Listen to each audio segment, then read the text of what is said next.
Sveiki, man sauc Agnis Graudulis.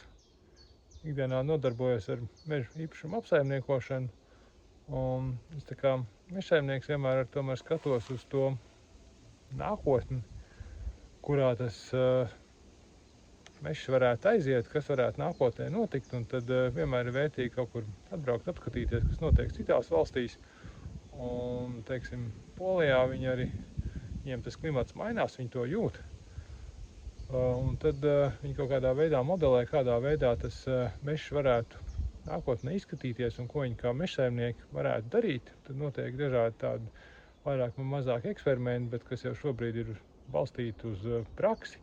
Un tad tāds neliels stāsts par vienu modeli, kādā veidā viņi apvieno mežsaimniecību un arī kaut kādu dabas daudzveidību.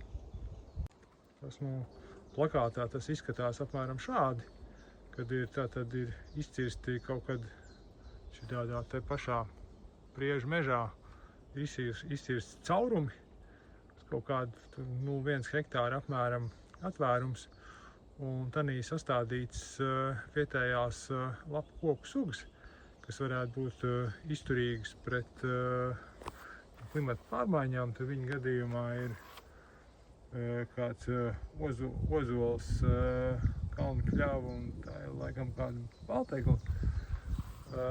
Un vēl kaut kādas arī sugas, kas ir tīri tādas dabiskām vajadzībām, saldējs ķirsis un vēl šis tas kāds krūms. Un tad pārējais tas mežs, kas tur ir apkārt, ir nocirsts pēc kaut kāda, zinām, laika, kaut kāda 11 gadu starpība. Būtībā ir tā doma, lai tas vidus varētu strādāt jau kā sēklu avots un apkārt apstādot tur monokultūru. Viņi te ir pamatā bērns un priedzi stādījuši, lai tā jau dabiski bagātinātos un būtu ar sugām krietni bagātāk un noturīgāk. Dabā tas izskatās tāds, tad šitās te tukšums, tas ir svaigais izcirtums, te viņi ir sastādījuši bērzu. Tālāk šitas te ir kaut kāds 11 gadus apakaļ nocirsts, te ir šitas te priekšā ir saldējs ķirsis, tur ir kāds ozols sastādīti, vēl kas te ir pašsējušies bērzi un kaut kāds vēl citas sugas. Tā doma, ka šitas tā kalpo kā bioloģiskās daudzveidības sala, kas pēc tam varētu būt nodrošināt to sēklu izplatību uz apkārtni, jo te, otrā pusē tāds vienmuļš priežu mežs, un būtībā viņiem šobrīd arī ar priedi ir zināms augšanas problēmas, ka tā priedi, mainoties klimatam un samazinoties nokšņiem, vairāk neaug tik labi. Un priedē arī metās, var redzēt, tur augšā tā bumba. Viņi te var redzēt, tas patiesībā ir āmuls, un āmoļi aug uz priedzi, lai tas dīvaini nebūtu, un tā priedi, ja aug daudz āmoļu, tad patiesībā tā priedē nepatīk, un patiesībā viņi kaut kā lēnām iet bojā. Un tad līdz ar to tas natīvais lapu koku mežs būs noteikti krietni izturīgāks par to priedi, kur ir dažādas sugas, jo tas priežu mežs būtībā ir cilvēku veidota struktūra, tāda monokultūra. Un šobrīd ir skaidrs, ka no tās monokultūras jāiet mežsaimniecība atpakaļ uz polikultūru, lai tā sistēma vienkārši ir stabilāka, jo nākotnē tā klimatam ir samērā daudz izaicinājumu. Piemēram, šeit kaut kādi nokrišņi samazinājušies, tagad tikai kaut kādi 500 mm gadā nolīs, tas ir dienvidu rietumu Polija. Un tad ir bioloģiskās daudzveidības sala, ko viņi sauc par Ligzdu. Un tad tālāk atkal ir kāds atvērums izcirsts vai kalcirts, sauciet kā gribat. Un tālāk atkal ir nākošais mežiņš, un būtībā tas arī ir tāds pakāpeniskais pakāpinās cirsts veids, kā to mežu nocirst vairākos paņēmienos, ka viņš ir izaudzis un arī veicināt dabas daudzveidību.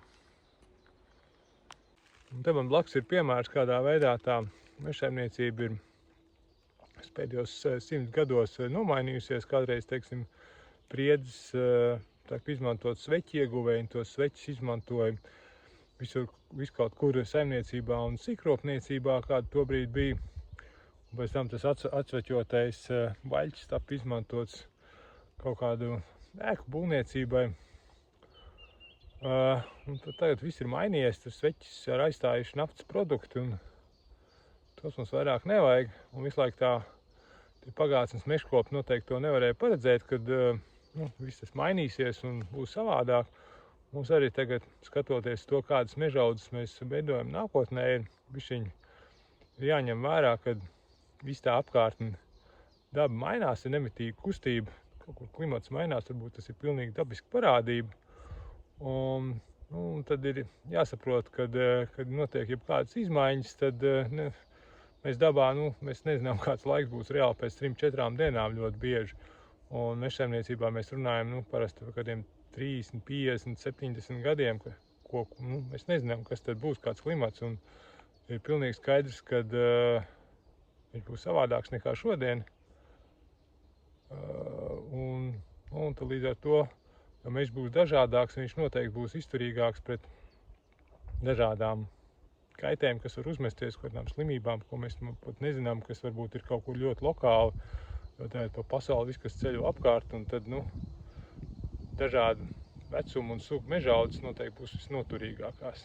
Tā ar vismazāko risku. Jums interesē kāda mežsaimniecības konsultācija vai meža apsaimniekošana, tad to es ikdienā nodarbojos. Tātad plānoju cirsmas, veicu ciršanu, veicu meliorācijas sistēmu uzturēšanas darbus, dažādu mežu atjaunošanu un dažādu citus darbus, kas saistīts ar meža apsaimniekošanu. Un, kontakti ir atrodami tur lejā video. Paldies, ka skatieties. Tiekās mežā.